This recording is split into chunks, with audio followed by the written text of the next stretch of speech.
पृथ्वी के हर कोने पे आज किसी न किसी रूप में जीवन देखने को मिल जाएगा।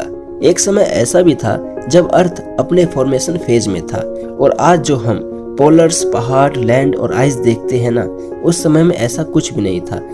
धरती पे पनपे सबसे पहले माइक्रो लाइफ के बारे में तो हम सब जानते हैं, लेकिन आज के वीडियो में माइक्रोबियन लाइफ से पहले फॉर्म हुए अर्थ के फॉर्मेशन पे बात करने वाले। हमारे खूबसूरत नीले ग्रह की शुरुआत कैसे हुई, पृथ्वी पे जीवन की उत्पत्ति कैसे हुई, डायनासोरस कब दिखाई दिए और वो कहां से आए थे, आइए जानते हैं इसी के बारे में।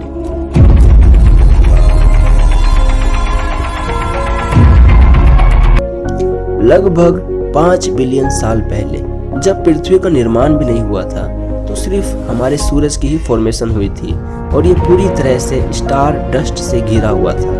लेकिन असली कहानी तो तब शुरू हुई जब आउटर स्पेस में उपस्थित कॉस्मिक गैस एक साथ जुड़ना शुरू हो गए और स्मॉल स्टोन का निर्माण होने लगा।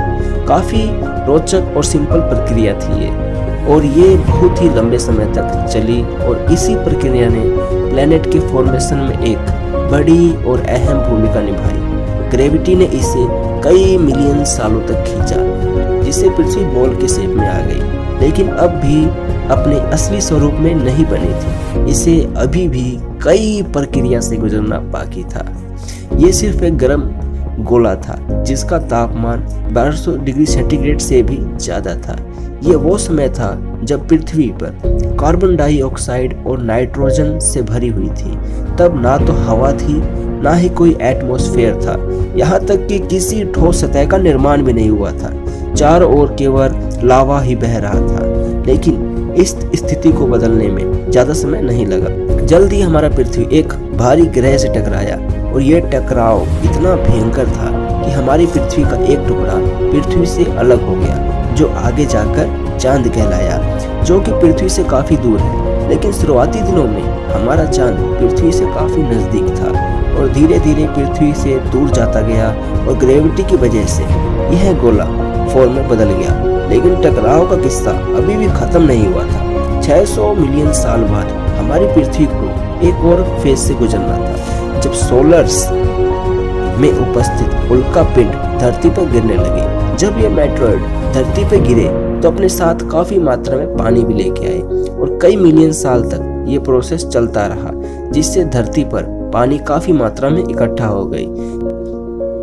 और जो पानी हम पी रहे हैं वो पानी कई मिलियन साल पुराना है, और पानी पृथ्वी की उपज नहीं है, बल्कि उन मेटेरॉइड्स के जरिए मिला है जो ब्रह्मांड से पृथ्वी पर गिरे थे।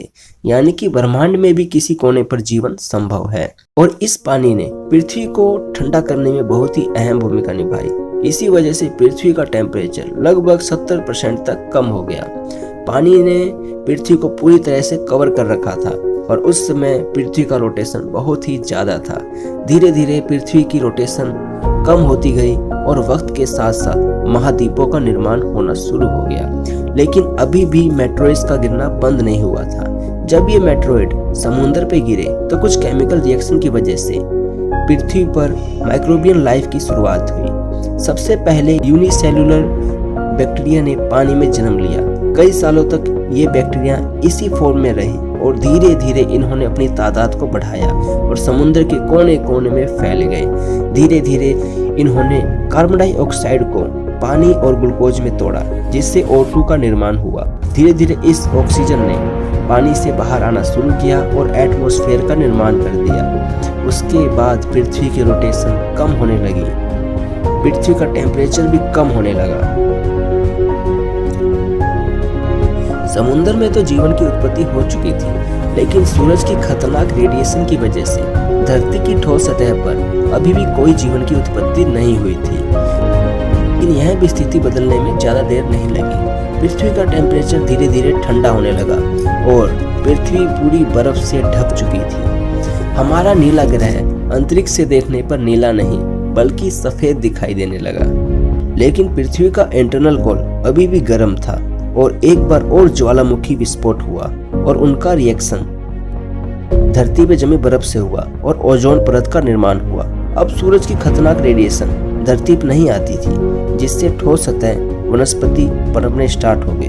दूसरी तरफ कई तरह के प्रजातियों ने समुद्र पे अपना बसेरा कर लिया था, जिसमें से कुछ अपना जीवन यापन करने के लिए धरती की ठोस सतह पर आ गए। और इसी तरह हमारी पृथ्वी पर डायनासोरस और अन्य खूबसूरत जीवों का निर्माण हुआ। तो ये थी कहानी पृथ्वी की शुरुआत से लेकर आज तक।